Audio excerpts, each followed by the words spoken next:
Hello, good day viewers. In this tutorial, we are going to apply trigonometric substitution to integrate this function square root of 1 plus x squared divided by x squared minus x to the power of 4 with respect to x. Alright, let's get started. I would like to let x squared be equal to cosine theta. Now let us differentiate both sides. We have, if you differentiate this, you have 2x, then dx. This is equal to, the derivative of this is negative sine theta d theta, right? Before we back substitute, I would like to simplify this function a little bit, because you can see here we have a common factor of x squared. So now let us bring it down. This is the same thing as the integral of, let me write the function first, 1 plus x squared to the top, divided by a common factor here is x squared. So I would like to bring it out, x squared. Then inside, from the first time we have 1 minus, the second time becomes x squared dx. Remember, all of these are under square root.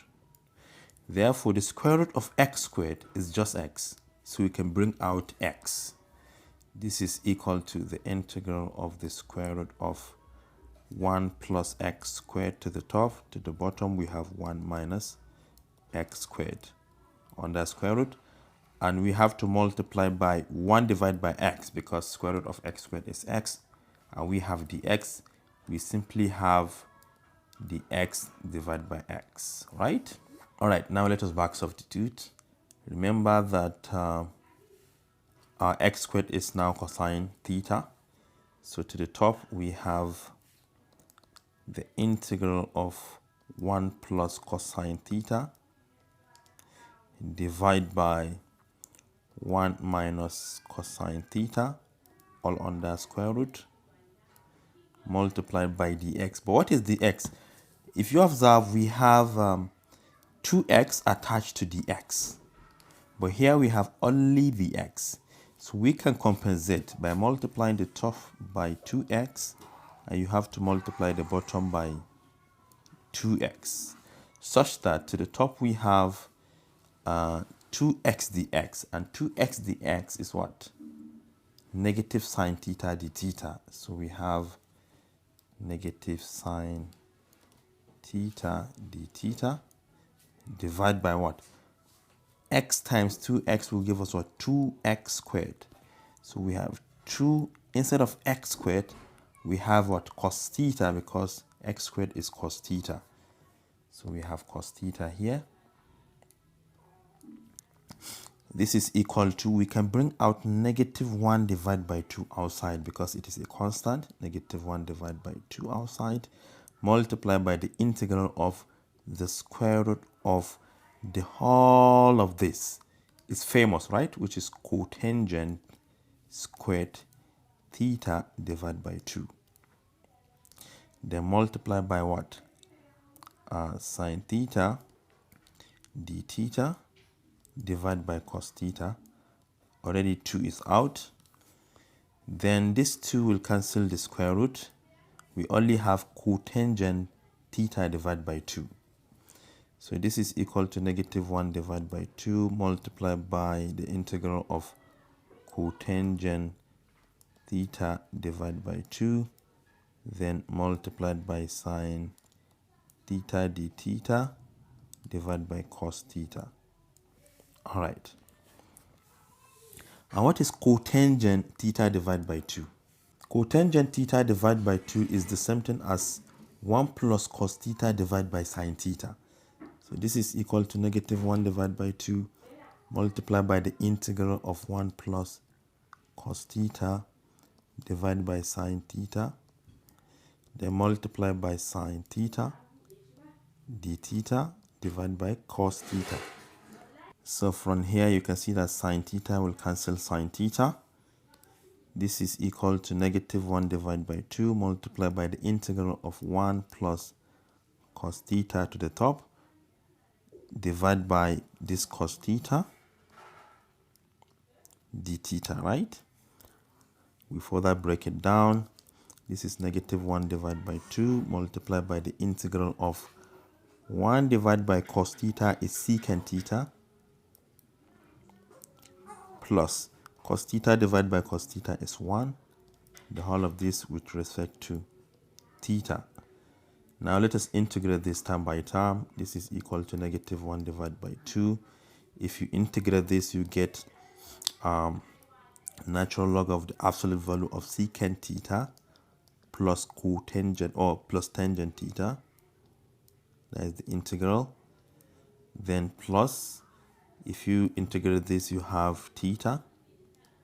Then plus the constant of integration. We are almost done. Remember, we started with a function in terms of x. Therefore, we have to bring it back. What do we have? Remember, we have let x squared to be equal to cos theta, which implies that theta is equal to cos inverse of x squared. So we have gotten this one. It's the same thing as cos inverse of x squared. But what about secant theta and tangent theta? If cos theta is equal to x squared, remember that secant is just the reciprocal of cosine. Therefore, 1 divided by x squared will be equal to secant theta, right? So we have gotten this one. The only thing we need to find is tangent theta. And I can find it on the right angle triangle. Let me draw it real quick here. If cos theta is equal to x squared, we can write it as cos theta equal to x squared divided by 1. And remember from trigonometric ratio that cosine is equal to what? Adjacent divided by the hypotenuse. And this is the adjacent. Hypotenuse is now 1. So what about the opposite side? It is going to be the square root of 1 squared, which is 1, minus adjacent squared. X squared squared is x to the power of 4. So what will be tangent? Therefore, tangent theta is equal to what? Opposite divided by the adjacent. And the opposite is now square root of 1 minus x to the power of 4 divided by the adjacent, which is x squared. So now we can back substitute all of them in here. Let me just copy that.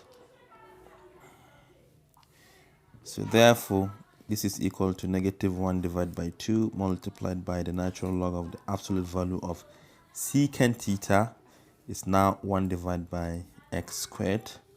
So we have 1 divided by x squared plus tangent theta is now the square root of 1 minus x to the power of 4 divided by x squared. So we have the square root of 1 minus x to the power of 4 divided by x squared. Then plus theta. Theta is what? Cos inverse of what? X squared. Cos inverse of x squared. Then plus the constant of integration.